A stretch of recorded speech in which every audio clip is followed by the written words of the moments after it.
Hi everyone, welcome to Real English. Where you learn natural English for real life.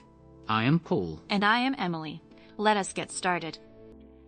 Today we are stepping out of the office and into a restaurant, but not for a nice, relaxing dinner. We are talking about that awkward, stressful moment when your food arrives, you take a bite, and it is absolutely terrible. It is the ultimate test of your English and your confidence. Do you speak up or do you just eat it in silence? If I am being honest, for the first few years I lived abroad, I ate a lot of terrible food. I would order a steak medium rare. It would arrive burnt to a crisp, and when the waiter asked how everything was, I would smile and say it was delicious. I was just too nervous to complain. And that is exactly the problem for so many English learners. You are dealing with two extremes.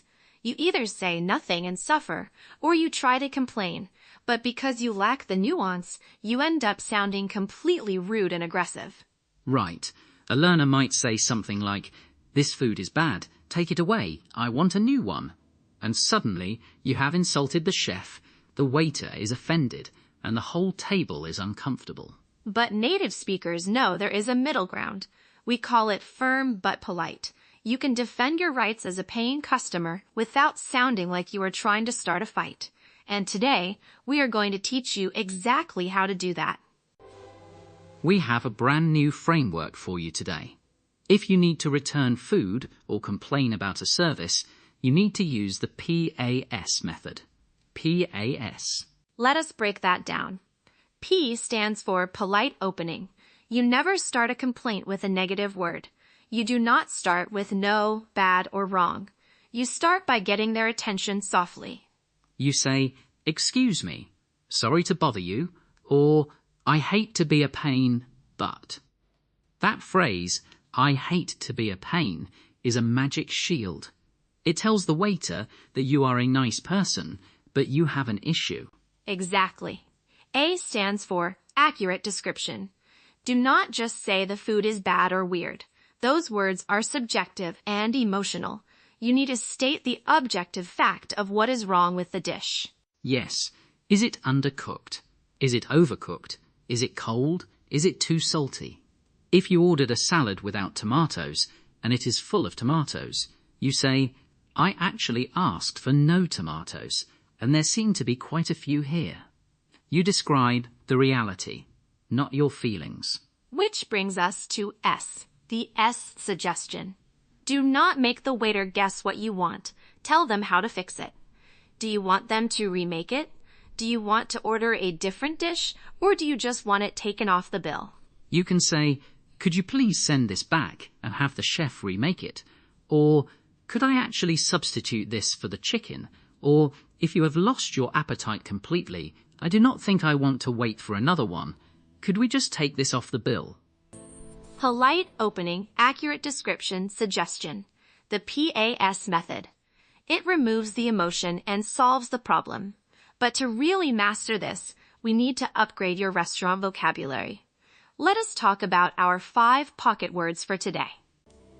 Word number 1 is a phrasal verb, send back. We do not say, "return the food to the kitchen," we say, "send it back." If my soup is freezing cold, I will say, "I think I need to send this back." Word number 2 is a fantastic polite phrase, not quite right. Native speakers use this all the time to soften a complaint. Instead of saying, "This tastes terrible," you say, "Something about this tastes not quite right." It makes it sound like a small mistake rather than a disaster. Word number 3 is a verb, substitute. If you do not want the terrible dish remade, you can ask to substitute it for something else. You can say, "Can I substitute this steak for the grilled salmon instead?" Word number 4 is an industry term that customers use all the time, comp. It is short for complimentary or compensate. If you have a terrible experience, a good restaurant will comp your meal, meaning you do not pay for it. You can use it as a verb. You might say, "The manager was so nice, he actually comped our drinks because the food was late."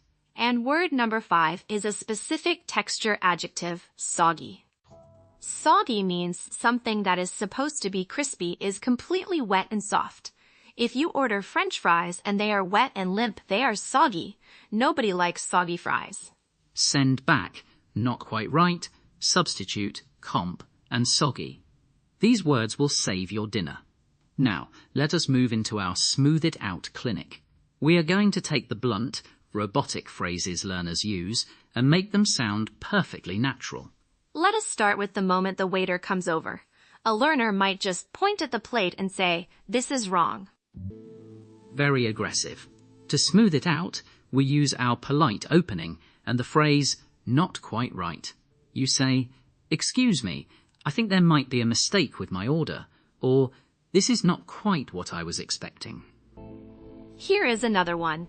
When you want the kitchen to make a new one, learners often say, "Make me a new one." That sounds like a command. You are a customer, not an emperor. Smooth it out by making it a question. Could you have the kitchen remake this for me? Or would it be possible to get a fresh one?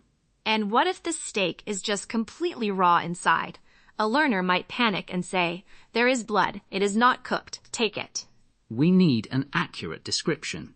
You say, "I actually ordered this medium well, but it is quite undercooked in the center. Could we send this back to the grill for a few minutes?" And finally, what if you are just done? You do not want the food, you do not want a replacement, you just want to leave. Learners sometimes say, "I will not pay for this." That is guaranteed to start a fight. Smooth it out by saying, "I would rather not wait for a new dish. Could we just take this off the bill, please?" It achieves the exact same result, but keeps the situation calm. Okay, it is time for the main event. Let us put the P.A.S. framework and our upgraded vocabulary to the test in the practice conversation. I will be the customer in this scenario, and Emily, you will be our very busy waiter. I ordered the grilled salmon with roasted vegetables, but what I received is completely cold, and the vegetables are soggy. It is basically inedible. Oh, that sounds awful. I am going to come over and ask how your meal is going. Your job is to use the P.A.S. method to complain without ruining the evening. Here we go. "Hi there, how is everything tasting over here?" Excuse me, sorry to bother you, but I think there is a slight issue with my meal. "Oh, I am so sorry to hear that. What seems to be the problem?" Well, I ordered the grilled salmon, but the fish is completely cold in the center, and the roasted vegetables are quite soggy. It just tastes not quite right. Oh, my apologies. That is definitely not how it should be served. Let me take that out of your way right now. Would you like me to have the kitchen remake the salmon for you? We can rush it out. Actually, since my friends are already halfway through their meals, I would rather not wait for a brand new dish. Could I just substitute it for a quick Caesar salad instead? Absolutely. I can get a Caesar salad out to you in about 3 minutes, and I will make sure the manager takes the salmon off your bill completely. That would be great. I really appreciate your help. Not a problem at all. I will be right back with your salad. And scene, a perfectly handled restaurant disaster.